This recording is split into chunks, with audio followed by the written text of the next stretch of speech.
Ava Lou, aka Convict, aka Houdini, aka the Beast. Ava Lou is our second adopted dog. And today I'm here to tell you the stories about why she is Houdini dog. Ava is a Belgian Malinois, which is essentially a knockoff of a German Shepherd. They were trained to be easily trained for police work. She's about 1.5 feet tall, 2.5 feet wide, 45 pounds. She's just got these insane muscles in her back legs. You can see every little piece of muscle fiber. Then on top of that, there's this very soft coat of fur. So you pet her and it's like hugging a teddy bear. It's amazing. And then she's got this very cute brown fur, black muzzle, and these black floppy ears. She's a very cute dog, and that's one of the main reasons why we adopted her. Boy, we did not know what we were getting ourselves into. So we brought her home on December 31st, 2009. And I'm sure we all remember that was right after Christmas Day when we got all that snow, about I think 10 inches to a foot. And there was still a lot of snow on the ground when we brought her home. So we let her in the backyard. She was jumping around, playing, just so excited to be out of that crate,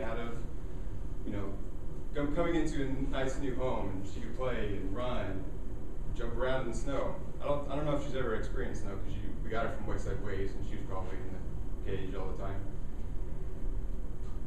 So we had a backyard. It's a really good sized backyard. We had just kind of a standard chain link fence, probably 3.5, 4 feet tall. I don't really know. That's all they are. So one day I would let her out in the backyard, just to go play out in the backyard by herself, get her some balls, some ropes, just some toys. I went back into the living room just to watch TV, sit on the couch.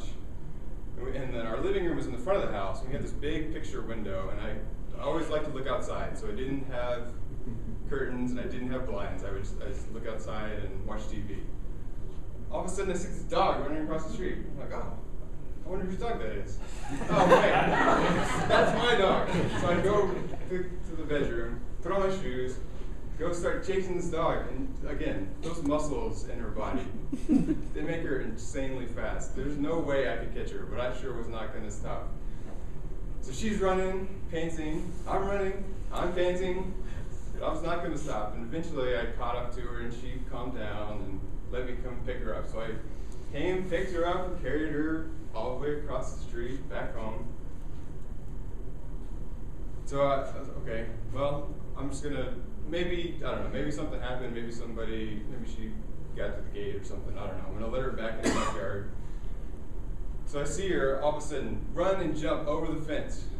Those muscles again are insane. She can clear the fence without even barely touching it. It's like, okay, well, I gotta figure something out. I've gotta obviate this need to have to chase her every time I let her in the backyard. Because that's one reason why we have fences, so I can put the dog in the backyard and not have to take her on a walk all the time. So I went to Home Depot, tried to find just something I could kind of makeshift, make the fence a little taller. Okay, maybe if I prevent her from jumping over, she won't get out.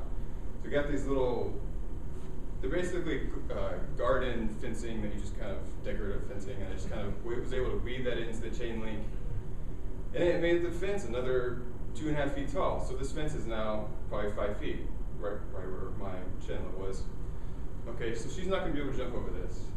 And no, I was correct. She was not able to jump over it. What she was able to do was climb over it. She physically put her hands on the fence and then got her back legs up and was able to climb up the chain link over the fence. Crap, what am I going to do? This dog is going to kill me. And I could probably see why she was in Wayside Ways to begin with. Somebody didn't want to have to deal with all this dog running around. All right, so I do that. And my dog has kind of the same problem. He's got a big piece of land. There's no fence, so he's got this electric fence, and it's an underground type where it's got a box that you plug into the wall in the house, and you kind of run a wire all the way across and then back, and somehow the dog wears a collar, and somehow when the dog gets close to the fence, it sends off a sound first when they're getting close, and then if they get too close, it shocks them. I was kind of nervous about doing that. I don't want to be mean. I don't want to torture this dog. I did it anyways. I trained her. Yeah, she's a beast. I'll tell you, that's a different story. So we trained her and got her to know that, hey, she's going to get shocked. Don't do this. So the first time she got shocked, she sends a quick volt through her, and she jumped. She squealed, and she didn't like that. She would get nervous and not go very close to the fence. But she's a beast, and I'll talk about that later. One day, she saw some squirrels in the backyard on the other side of the fence. She knew that line was there. She knew she couldn't cross.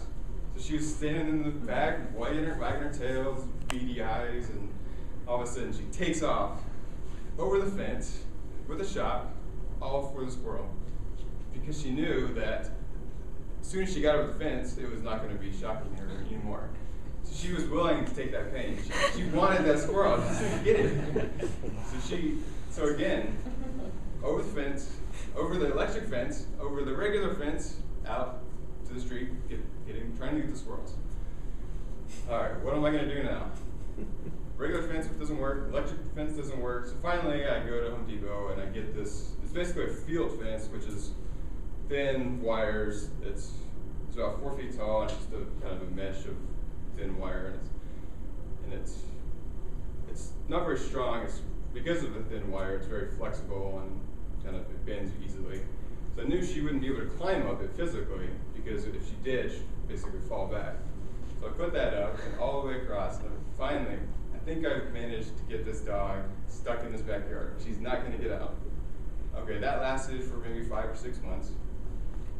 So next thing I know, I see her in the front yard again.